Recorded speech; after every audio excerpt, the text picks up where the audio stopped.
What's going on, guys? Welcome back to another one of our Boring Money show. It's your host, Mr. Boring Money, here to help you stay calm, print money, and have life on your terms. Now, today we're going to be talking about how to avoid making stupid decisions with your money. Now, what I want to do is clearly communicate that this is not financial advice by any means whatsoever. All I'm doing is sharing what's worked for me, some of the investment principles that I've learned over the years, and this is for pure entertainment purposes. If you're seeking financial advice, or if you have issues with your own portfolio, seek a financial advisor, somebody who's licensed and who's qualified to be able to meet you at your unique needs. This is just for educational purposes and entertainment purposes only.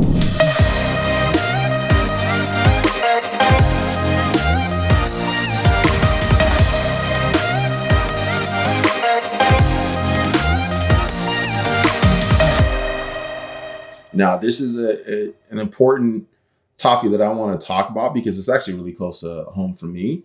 Because I made a lot of stupid decisions with money. Made a lot of dumb decisions that weren't well thought out. And if I can help you avoid making those same mistakes, then this will serve you very, very well.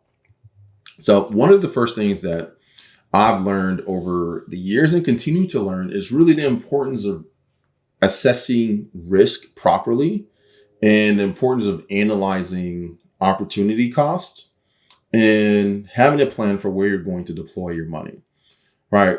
When I first started learning how to invest and really started to understand even the concept and start to wrap my mind around the concept of compounding, that's when things started to get really interesting for me, because now I had a way to weigh the decisions that I was making with money against the opportunity cost of what I could have been doing with it if I made the correct decisions early on. Right. So a great example is right now on the blockchain. And this has been true for the last 2 years. Right. I have not gotten a return on the blockchain for less than 35% over the last 2 years. Right. So if I go and I look at a compound interest calculator, right, and I'm thinking about making a large purchase, right? So let's say I'm thinking about making this purchase and this thing's going to be like $10,000, right? So for me, when I'm thinking about it, I'm like, all right, well, $10,000, I'm pulling up a interest calculator right now. I can be able to see my screen, but I'm just going to walk you through what I'm doing. So if I take $10,000, right, and I put it into a liability, and I purchase this liability that has no marginal value for my life, right? Let's say I'm purchasing the $10,000 Gucci bag, whatever it is, or Prada, who cares, right? Something stupid like that.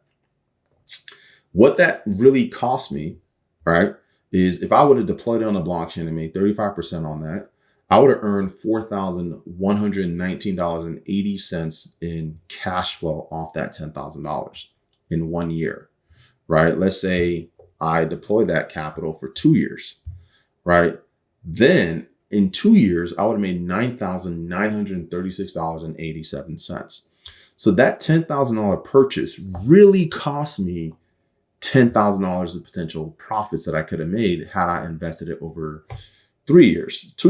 Now let's say I do it over 3 years. That's $18,150.47 in potential profits that I missed out on because I made a stupid decision with the money and bought a liability, right? So now for me, when I'm making decisions with money, I have to weigh against what are the opportunity costs if I just took this money and deployed it somewhere where I'm very, very confident in my returns and what I'm able to produce, right? If I deployed it somewhere on the blockchain where I'm very confident in my returns and what I'm able to produce versus putting it into a liability or versus risking it doing something that I'm not very confident in, right? Now I have those options. So that $10,000 purchase really cost me $29,000, right? Or $28,000 because it's $10,000 plus $18,150 that I'm missing out on in potential returns if I made a better decision with that capital. So in doing so, what this forces me to do is really weigh the cost of it, right? Alex Hormozi actually put this in a different way, and I like the way that he put it. It was like, if you think about making a purchase and you're working, and right now you're working, you're making $10 an hour, right? And you're going to make it a $1,000 purchase, and you're working $10 an hour, right? Think about how many hours it would require you to work to make $1,000, right? If you're working $10, if you're making $10 an hour and you're making $1,000 purchase, that's 100 hours that you have to work to make that same purchase, right? So if you're like, man, is that bag really worth me working 100 hours? That's ridiculous. That's like what? That's like it's like 2 weeks worth of work. So I just thought it was very funny when I'm thinking about that, because now if you're obviously making more money and your time is worth more, and you're like, all right, well, and this is how I think about it, right? So, and this is why my wife she loses her mind that I tell her that I'm allergic to manual labor, right? Because if I'm going to spend an hour, maybe 2 hours mowing the lawn versus paying somebody $40 to mow the lawn, for every hour that I work, I know I could probably produce maybe $500 to $1,000 worth of revenue in my business if I do it correctly. So I'm like, why would I spend 2 hours mowing the lawn when I could just pay somebody $40 to do it, right? Because it doesn't make any sense. So when you think about those things, like, you can think about like what the investment is in how much you have to work to produce the same returns. And then you can also think about it in your opportunity cost if you put and allocated that money in and deployed it in a vehicle that's going to produce cash flow. What's going on? I wanted to take this time to quickly interrupt this video or this podcast.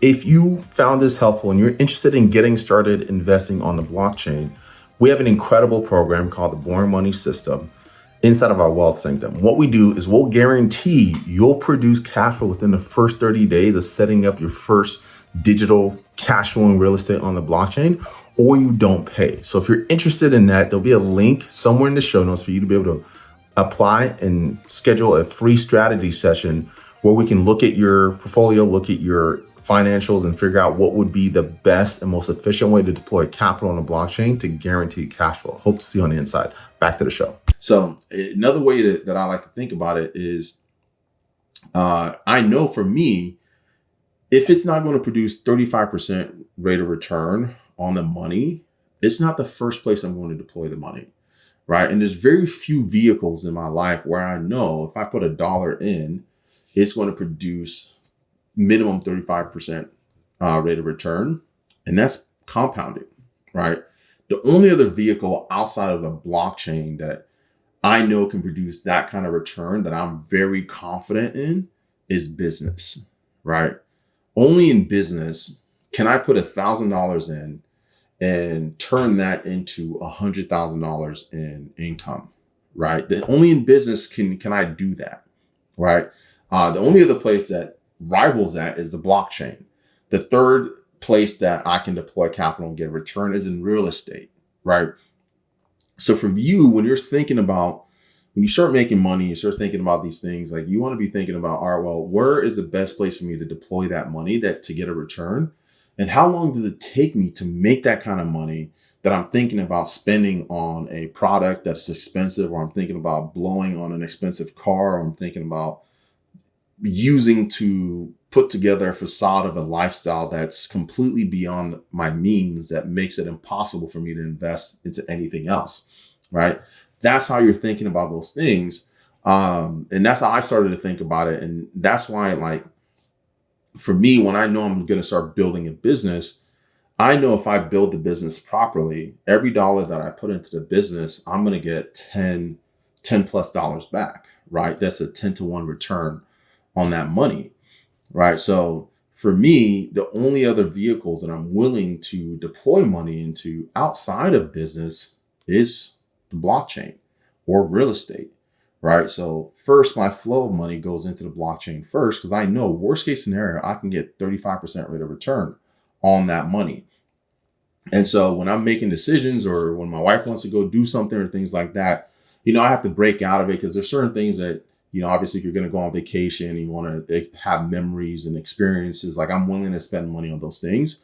But because it's been so ingrained in me, like I'm running the math in my head, like, oh, this vacation is gonna be like $5,000. I'm running the math in my head, like that $5,000 I could either put in my business, get and turn it into $50,000, or I could put it on the blockchain and start making 35% compounding, get a 35% compounding rate of return on that.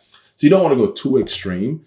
But even if you're early on in your career and you haven't started really investing, or you're just starting to think about investing, going to that extreme is going to serve you very well, because it's going to make you very cautious about the decisions that you make. So I want to give you kind of like a quick recap. Some things that you can do when you're about to make a decision with where you want to spend your money, whatever it is. Look at different potential vehicles. I mean, right now, if you invested in the stock market, you can get about 8% annual rate of return, right? So if you're weighing that against it, you can look at an interest compound calculator, and you can put it in, the numbers in, put in 8% as the rate of return, and then see what that's really going to cost you over 12 months, right? And then also think about how many hours you worked to make the money that you're about to spend, right? Now you got to think like, well, that $1,000 purchase, if I'm making $10 an hour, that's 100 hours I would have to work to be able to recoup that money that I'm about to spend.